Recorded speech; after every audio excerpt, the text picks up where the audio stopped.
There's a lot of money to be made by people who have figured out the internet. We've made it the most sexy and the most profitable industry in the world. So everybody wants a piece, whether they have good intentions or they have bad intentions.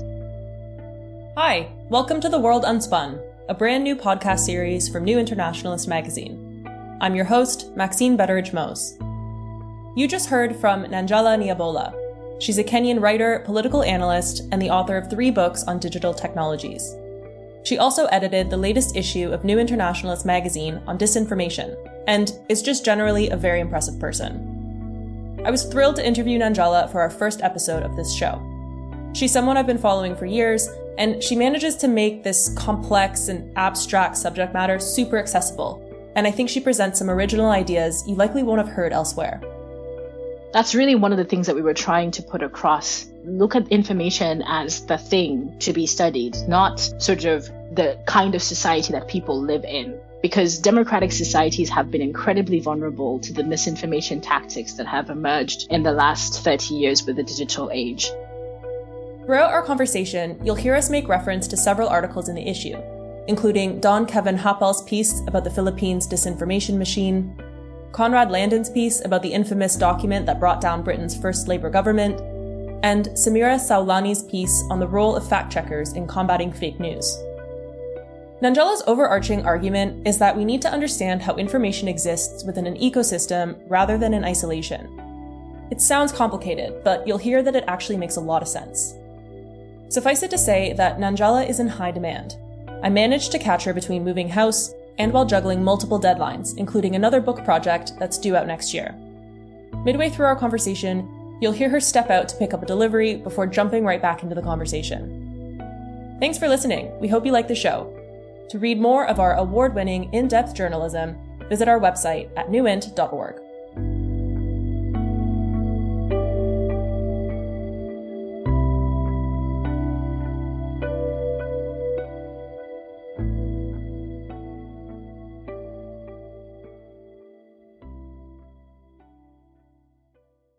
One of the things that we really tried to do with this issue is to tell a global story. We wanted to move away from the framing that, for example, what came through during the COVID-19 pandemic when it was like, oh, imagine if misinformation is this bad in the West, how bad is it going to be in Africa, right? That was the narrative through line. And actually the opposite happened, is that a lot of the myths and the tall tales, sort of the things that shaped action in Western societies didn't take place in African countries, and they didn't take place in the global majority. I study society, politics in the digital age, and especially electoral politics. And that's kind of how I came to misinformation and disinformation scholarship, is really just paying attention to the way political information has changed over the last 30 years and sort of trying to situate the histories properly so that we can address the issues properly. And so for me as a scholar, and sort of this is one of the things that I really wrote about in my 3rd book, was that we don't spend enough time thinking about the soft matter that makes societies function. I'm always fascinated by things like trust and belief and conception. And I think this is the center of what information is. And this is what we really, really tried to do with this issue, is that the central character is information.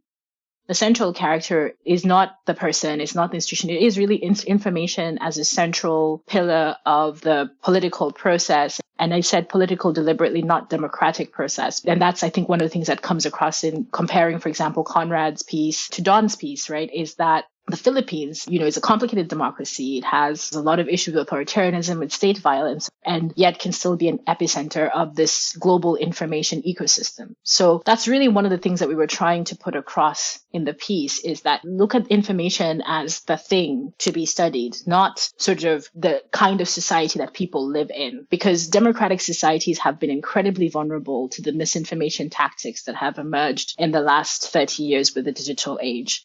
And then that's another thing that's piece of it that's really important to understand, is the impact of digital technology in the way in which information travels. And that's, we try to really stress in the piece, that the speed of connection and the networks that are possible, the size and the scope of the networks that digital technologies make possible, is what makes what happens online unique. The actual practices are the same.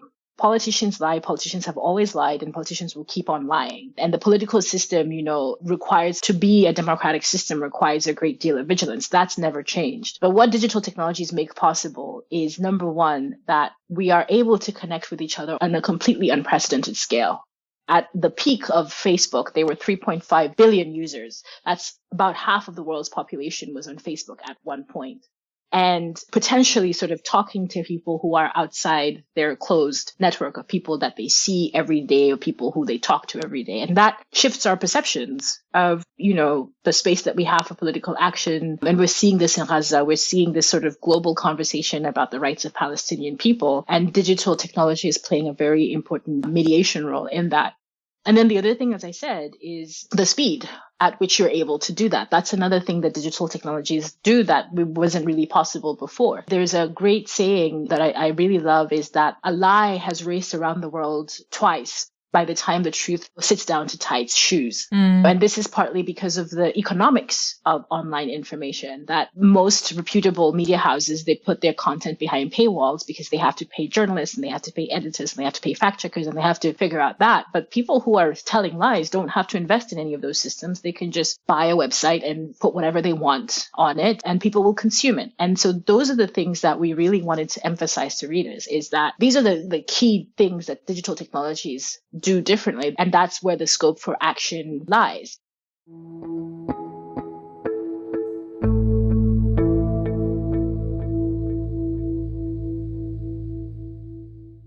Hi, I'm Amy Hall and I'm one of the co-editors at New Internationalist magazine. We're fiercely independent and we're able to stay that way thanks to the incredible support of our readers and over 4,600 co-owners. By buying community shares in our cooperative, readers can fund in-depth, high-quality journalism which confronts injustice on a global scale. If this sounds exciting to you, visit our website, newint.org, to find out more.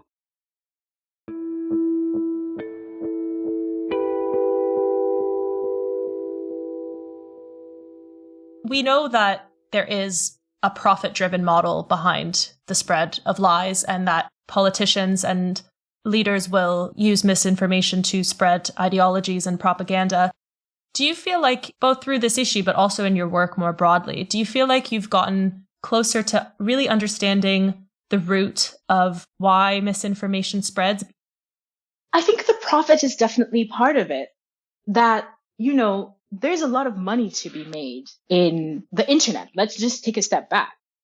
There's a lot of money to be made by people who have figured out the internet. And so one thing that's happened is that we've made this one of the most profitable industries. These people being adjacent, being in close proximity to internet-based technologies, we've made it the most sexy and the most profitable industry in the world. So everybody wants a piece, whether they have good intentions or they have bad intentions. Everybody wants a piece. We're telling people, don't go to university to study philosophy or law, sociology or whatever. Don't even go to study medicine. Go and figure out how to do something with tech so that you too can be a billionaire.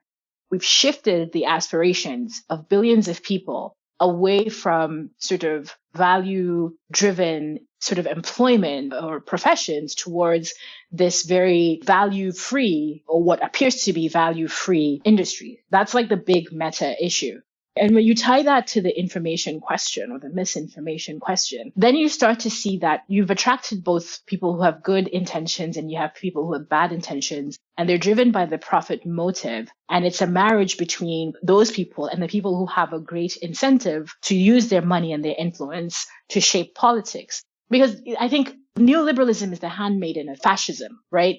People who run big business, they don't want high taxes. Most of them don't want to pay fair wages. Having an exploited underclass is how profits are locked in a lot of these large industries, whether you're talking about the slave trade, whether you're talking about colonization. In contemporary periods, we're talking about fast fashion, we're talking about tech. The ability to have this exploited underclass is kind of a spine that runs through this massive, let's build these mega big businesses that will produce, consume, etc. All of that is a preamble to say that what we've seen in paying close attention to how misinformation works is that there is a core group of people, usually young men, who begin by misogyny and attacking women online because tech companies don't really care about what happens to women online. We've struggled to get them to pay attention to these issues. They do that. They build an audience. And then a politician out there who is aligned with the interests of big business, or who's able to present themselves as being aligned to the interests of big business,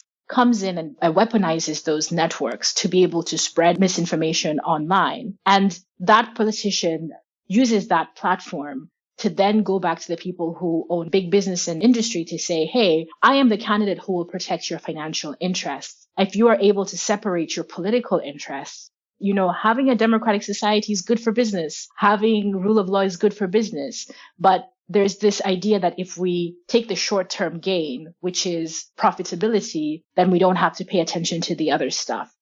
And I'm oversimplifying, but this is a pattern that we've seen in Mexico, we've seen it in Kenya, we've seen it in the US, we've seen it in the UK. It is such a consistent pattern that it is almost like the playbook. And the playbook is therefore, what digital technology does is that it makes it easy for people to cultivate audiences. And these audiences, these people might have positive intentions and negative intentions. And then the marriage of that with people who have the financial capacity to turn these audiences they put money into these audiences and turn them towards the political process is what makes societies particularly vulnerable to misinformation. How much of a role does money play in your political system? How much tolerance do you have for misogyny online? All of these are factors that are not very obvious, but studying very closely how misinformation behaves, you start to realize that this is how these things go. I've given you a long answer, but ultimately it is the role that money plays in our political processes and the incentives that it creates for people to build audiences, weaponize audiences, and turn them towards the political process. Mm-hmm. And I think I'm going to interrupt for 1 second. 1 second. I think my delivery is here. Sorry. No. That's got to take precedence. Give you space to cut.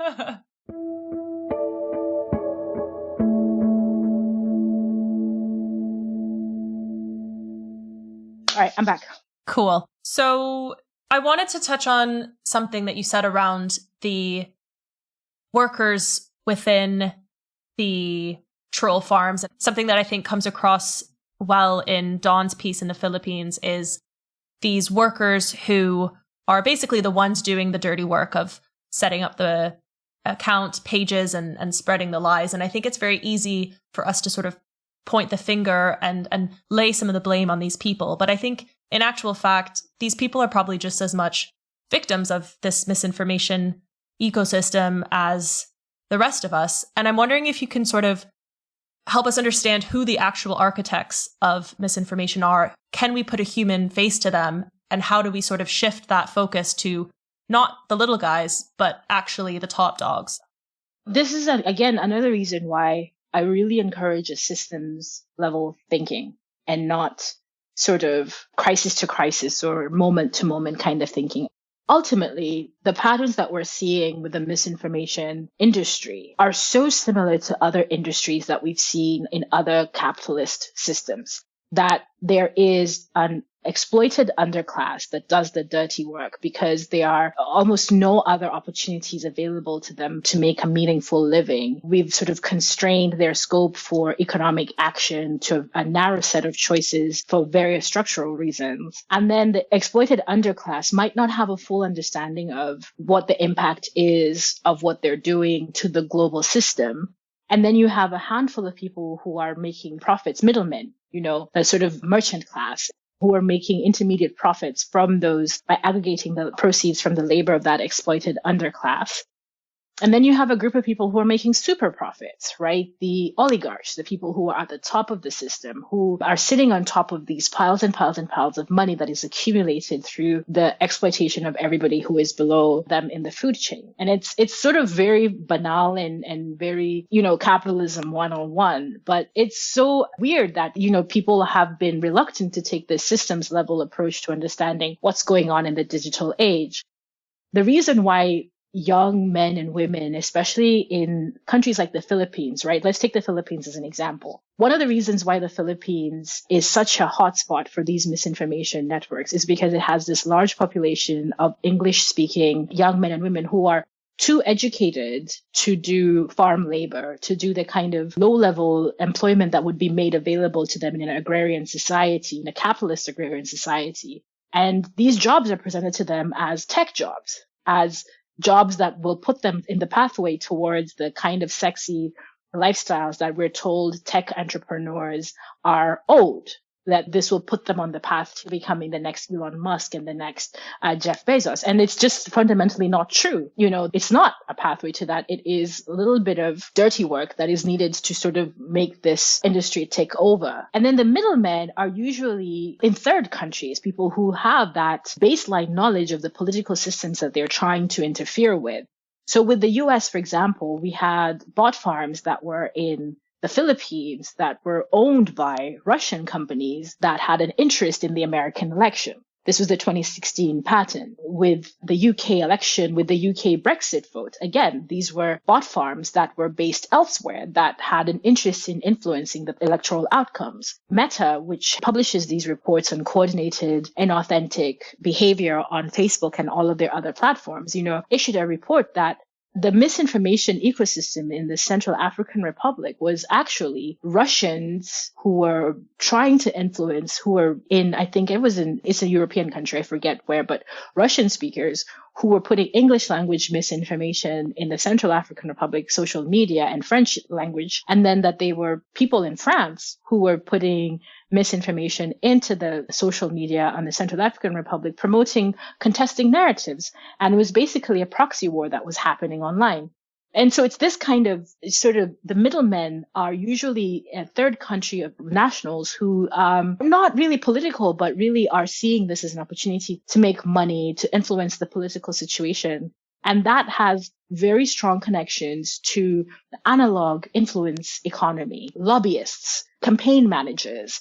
This is a whole industry. Then you have the people at the top, the people who make the super profits, the people who own the infrastructures, who own the platforms, the people who, make money by this from the middlemen, the politicians. And for those people, obviously their interests are very clear. But what makes responding to them really difficult is the fact that they are embedded within the most powerful sectors of society, right? Elon Musk, everybody knows that he's a problem. Everybody's aware that what's happening on the site formerly known as Twitter is a problem. But he's going to go to dinner with, Senator so-and-so, and they're going to laugh and pretend that there's no problem there. The capitalist class, they're going to country clubs together. They're invested in each other's lives. And so the people who make the super profits are able to sanitize the work that they do because of their relationship to power and their proximity to power. And people are willing to look the other way because they're not in the trenches doing the dirty work. They're not getting their hands dirty in the way that this worker in the Philippines is getting their hands dirty.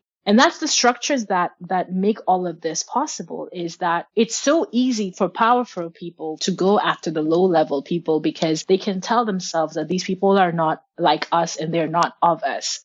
It's much harder for them to go after the people who are making the super profits, and yet all of it is part of the ecosystem. And if anything, if you want impact, logically, you should go after the people who are profiting the most from the systems that they've built. The site, the platforms, their interest in misinformation is that it drives traffic. That their big thing that they're doing is they're not selling social networking. They're not selling web space or whatever. They're selling advertising. And advertising requires people's attention. So whatever will keep people on the site the longest is what is going to be allowed to fester the longest. And it's that disparity in interest that also makes it difficult to regulate or to govern or to take meaningful action, because these platforms are trafficking in attention, and misinformation, or certainly lies that are very well packaged, drive attention to the sites for better or worse. I'm not sure if you'll remember, but we actually first connected well before my time at New Internationalist. It was back in 2021, and I was working as a freelance journalist at the time, and I was speaking to you for a story about your work on digital rights in Kenya. And it was at the time that the government in Kenya had just launched a new centralized digital identity project. And you were critical of it because it excluded or harmed communities that didn't know or weren't aware of this language around their digital rights because it was all in English. And you were working on a project to translate these tech terms from English into Kiswahili. And I wanted to sort of bring that angle into the conversation in terms of how much of a role do you think language, in this very literal sense, plays in our collective fight against mis and disinformation? Does English still have a huge linguistic advantage that is excluding key people that could be part of this collective fight? I think it cuts both ways. I think from a regulatory perspective, the dominance of English, or the inability of the platform owners, and the platforms are the main vectors of the misinformation that we're thinking about or talking about. The challenge is that they don't do governance regulation effectively outside of European languages. And, that includes French, it includes Spanish, it includes Italian, whatever. The European governments have been able to demand a higher level of accountability because they represent such a big market. But if you think about it, there are more people in the world who speak Kiswahili than there are who speak Italian. There are more people in the world who speak Kiswahili than there are who speak German.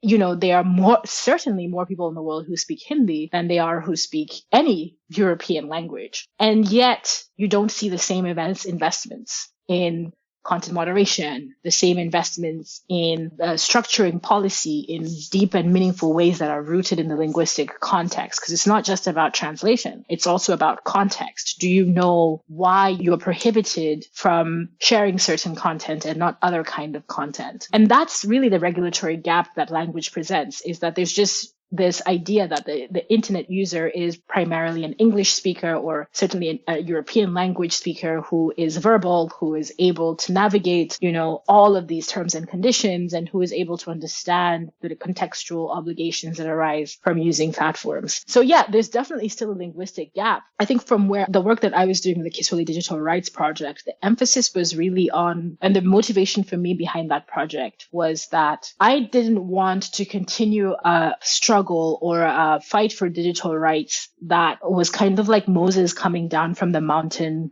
with the 10 Commandments, that I or the lawyers or the experts as the custodians of information are sort of descending towards the people and handing out all of these edicts about their digital rights. I felt that it was more important to empower people to be able to decide what kind of rights context they wanted to live in, to give them the baseline tools to have that agency and creativity. That is the ambition of the Kiswahili Digital Rights Project, is I'm not going to tell you what digital rights are important. I'm going to give you the information about digital rights in the language that makes most sense for you. And you get to decide how you want your digital future to be shaped. What do you want from your institutions? What do you want from your community? What do you want for yourself? Which I think it's not necessarily the first instinct of people who work in digital technology. Again, the emphasis is always on expert and giving power to the expert and giving space to the expert. And I'm not saying that there isn't room for expertise. I think there's absolutely room for expertise. I think experts need to be humble.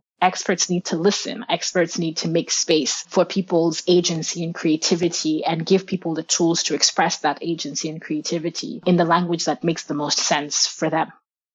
Yeah, and I think this discussion around communities and experts, it's so important. And I think it ties in really well to an example that you cite in your piece as well, which is the role of community health workers, the role that they play in the rural public health system in Kenya, particularly during the COVID-19 pandemic. Mm-hmm. But can you talk a bit more about this? Because it's sort of an anecdote in your piece, but I'm really interested to learn more about what your experience was with those health workers and the role they play. Yeah, and I wrote about it extensively in my third book, Strange and Difficult Times, because that was basically a journal of my experience with the pandemic. During that period, we kind of had 2 very strict lockdowns in Kenya where we weren't allowed to leave the city. And then there was a break of about 6 weeks, and then we went back into lockdown again.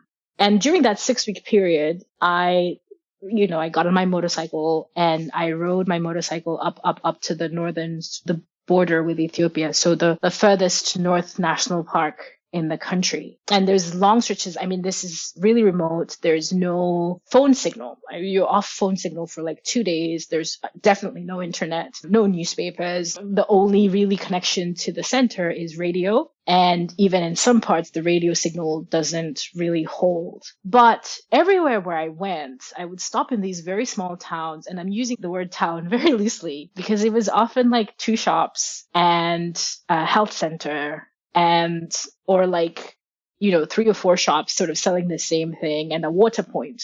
But I would always see a poster about COVID awareness and the importance of hand washing. And I would talk to people because of the remoteness, it's in the semi-desert, so it's in the edge of the desert. You are encouraged as an outsider to travel with water, with bottled water. It's a shame it's plastic bottled water, but that if you get stopped or if you see a herdsman or people sort of tending to their camels, that you share your water with them. And that generally tends to assure safe passage for where you're going. So we would stop and we would share water and sort of ask about life in these places. And, it'd be like, you're the first person that we've seen since the community health worker was here 2 days ago. So these community health workers basically are just like, they're not nurses, they're not doctors, they're not RNs, they're trained in very, very primary healthcare, managing fevers, managing sort of diarrhea, managing conditions to allow children to survive the first 5 years of life, to be able to help with safe deliveries, to be able to buy people some time so that they can go to the health center in the major town. And these people, to me, are the real heroes of why Africa navigated COVID successfully, right? Because they are going into people's homes and they're telling them to wash their hands and they're telling them about this disease and they're teaching them how you don't really have to teach social distancing because you're in the middle of nowhere. But just sort of, and again, I go back to the information as the center of the system, as a pillar of the system. How does information travel? One of the things that happened in the West, when the COVID pandemic broke out, I was in Italy, and I left Italy just when they started their lockdown. Like, I literally left, and 2 days later, they were shutting down the country. Everybody's dependent on the internet to mediate their information. Then that means that if misinformation is seeded, it travels very quickly. It reaches people even in the remote places, and it's able to shift people's perspectives towards specific things. In this case, vaccines, sort of the mistrust of vaccines and all of that stuff. But because information is still human mediated in so many parts of Africa, that the community health worker is really the spine of the healthcare system in largely rural societies, that if you have a core group of well-trained people who are able to go and have these almost intimate relationships with people, then they're able to slow down the spread of misinformation. People looked at African societies, looked at Kenya and other African societies and said, well, because you don't have XYZ, you're not going to be able to survive this. And didn't just survive it, kind of came out of it really, in the economic and the social circumstances aside, much better shape than people expected us to. And I think part of that is, well, what if you looked at how information behaves in specific societies? What are the mechanisms through which information is shared? What are the obstacles and the opportunities and all of that stuff? And that's what I'm really trying to encourage people to do with this concept of the information ecosystem, is take a step back. Just because a person is educated doesn't mean that they are inherently superior in processing information than a person who isn't educated. This is why I criticize the whole media literacy as the response to misinformation. I think Samira gets to this in her piece as well, that people can be smart and misinformed. People can be highly educated and have bad intentions, and people can be not educated and sort of successfully navigate the misinformation networks. Formal education is good and it's important, but there are very many smart people who don't have formal education. And our approaches to thinking about misinformation and addressing misinformation cannot be premised on the idea that formal education is going to be 100% bulletproof. We have to think more holistically about what it means to give people the tools to navigate an information ecosystem, regardless of how much or how little formal education they've had, which I don't think a lot of these media literacy initiatives take into account. Yeah, that's an interesting point too, because I think so much of the conversation is around, obviously there's a need for media literacy and obviously there's big benefits to that, but who is the one delivering this media literacy and what does that look like in different contexts? It feels like we're sort of at a crossroads where, social media and the digital age are only poised to become a bigger part of our life. And if, these tech companies have their way, even these people in the most rural parts of Kenya that you were just speaking about, eventually they'll be online too, and they'll be on Facebook and they'll all be connected. But can you maybe lay out what the path or the paths are in front of us and where we sort of go from here? I don't know that we're going to get to a point where everybody is online. I don't think we are. The more I look at it, I think that we might get to almost like a natural J curve, like we've kind of hit saturation point, or maybe everybody will be online, but everybody might not be on the same place, might not be online the same way.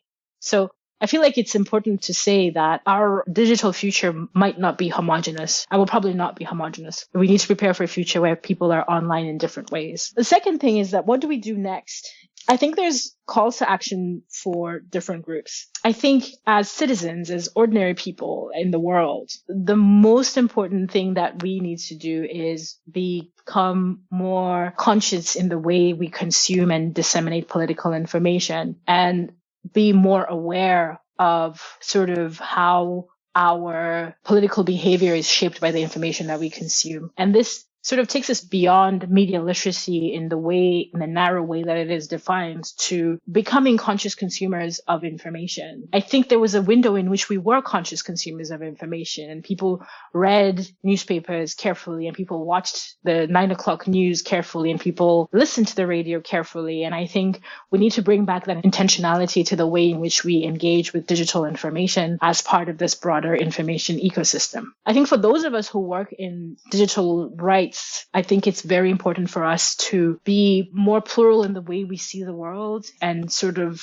deepen our understanding of the global nature of the issues that we're contending with. And that's really what this issue puts on the table, is we're not just narrowly looking at the Western experience and saying, well, this is what happens to the world. And we're not looking at experiences in the global South and saying, well, these are unique pathological examples. These people are weird and this is why they're doing weird things, which has been the tendency in a lot of digital technology scholarship. We're saying that we are all the world. We are all of the world. And the same phenomena might yield different outcomes in different contexts, but ultimately we are all human beings, and we're united by that human experience, even if it shows up differently depending on our social and political context. And so the challenge for digital technology scholars is, what does a truly global approach to misinformation look like? And it's a challenge. It's a complicated challenge, but I think that's kind of where the solution starts to coalesce. And for those who have power, the governments and the people who are regulating, I think it's really trying to separate the interests of capital and capitalism from the interests of the people, and being very sensitive to this creeping idea that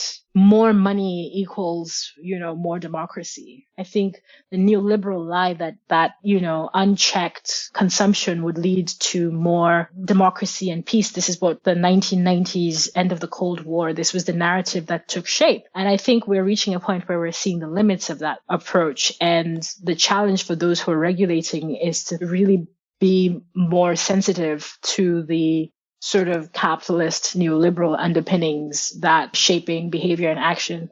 And I think for those who are profiting from the system I always like to remind people that you can't outgrind a failing system. When I see people in the US, in Europe, take their democracy for granted by enabling fascism and enabling extremism in the name of, these guys are making me money, so I'm going to look the other way. You're playing with fire. And these are not the first billionaires in history. We might have the most billionaires in history, but they're certainly not the first billionaires in history. And ultimately, if the society fails, all of that money turns into paper and a couple of zeros on a balance sheet. It doesn't save you. So it's a very grim note on which to end, but that's always my message to the people who are profiting from these systems. You're not going to escape the blowback.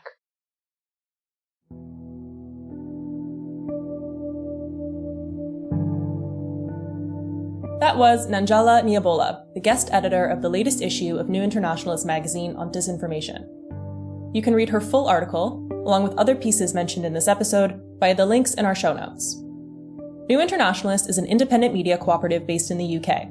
We're proud to be co-owned by our readers and staff, and we've been publishing award-winning, in-depth analysis on progressive issues since 1973. We're really excited to present this new podcast series to you. If you liked it, and you want us to make more episodes, please leave us a review wherever you listen to podcasts. It really helps other people to find us. And if you don't already, please consider becoming a subscriber. You'll gain access to our latest issue on disinformation, as well as our full 50-year archive.